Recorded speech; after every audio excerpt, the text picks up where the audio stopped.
हैदराबाद रियासत में भी शासक मुसलमान था और बहुसंख्यक प्रजा हिंदू थी। यह क्षेत्र दक्कन के पठार में भारतीय उपमहाद्वीप के बीच में स्थित था। यहाँ 85% जनता हिंदू थी, लेकिन सेना, पुलिस और नौकरशाही में मुसलमानों का दबदबा था। यह राज्य 80,000 वर्ग मील में फैला हुआ था और कुल जमीन का 10% हिस्से का मालिक खुद निजाम था। जमीन के और बड़े हिस्से बड़े बड़े जमींदारों के नियंत्रण में था। तत्कालीन समय में हैदराबाद का निजाम मीर उस्मान अली था।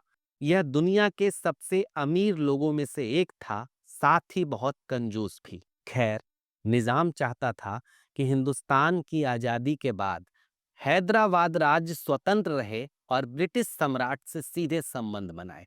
जब उन पर माउंटबेटन के द्वारा यह दबाव बनाया गया कि उन्हें संविधान सभा में शामिल होना चाहिए, तो निजाम के वकील ने कहा कि उन पर दबाव बनाया गया तो वो पाकिस्तान में शामिल हो जाएंगे। सरदार पटेल हैदराबाद की स्थिति से चिंतित थे। उन्होंने साफ तौर पर कहा था कि आजाद हैदराबाद हिंदुस्तान के पेट में कैंसर जैसा है। हैदराबाद में भारत सरकार का समर्थन हैदराबाद राज्य कांग्रेस कर रही थी।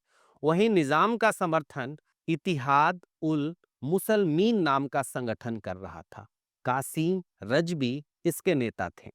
रजबी के नेतृत्व में रजाकार नाम के एक अर्ध सैनिक संगठन का गठन किया गया, जिसके सदस्य हैदराबाद की सड़कों पर तलवार और बंदूकें लेकर जुलूस निकालते थे। दूसरी तरफ राज्य कांग्रेस ने मांग की कि हैदराबाद का विलय भारत संघ में होना चाहिए। राज्य के तेलंगाना क्षेत्र में कम्युनिस्ट पार्टी की पकड़ थी। इन सब के बीच तेलंगाना में कम्युनिस्टों के नेतृत्व में ग्रामीण विद्रोह भड़क उठा और यहाँ के कई एकड़ जमीन पर कम्युनिस्टों ने कब्जा कर लिया और उसे भूमिहीन किसानों को बांट दिया।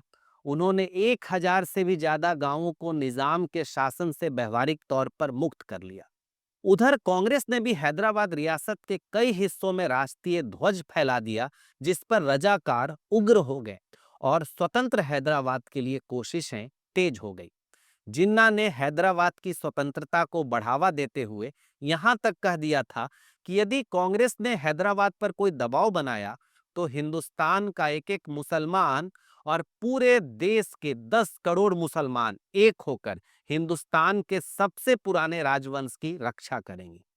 कासिम रजवी हैदराबाद का महत्वाकांक्षी नेता था, जो खुद को हैदराबाद का जिन्ना समझता था।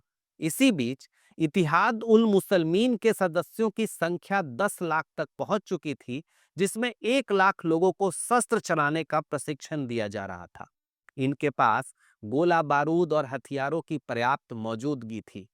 इनके बढ़ते अत्याचार के कारण कई हिंदुओं को हैदराबाद से विस्थापित होकर मद्रास की तरफ पलायन करना पड़ा, जिससे मद्रास सरकार ने कहा कि इस पलायन के कारण व्यवस्था बिगड़ रही है, तनाव बढ़ रहा था और भारत सरकार इन घटनाओं को संज्ञान में ले रही थी।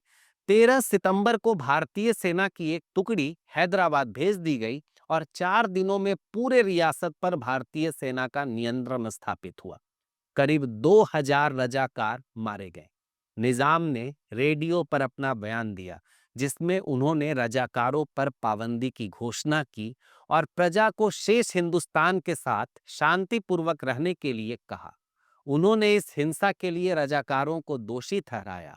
हैदराबाद का भारत संघ में विलय हुआ और निजाम को सम्मानपूर्वक हैदराबाद सूबा का राज प्रमुख बनाया गया। कासिम रजबी को सजा हुई।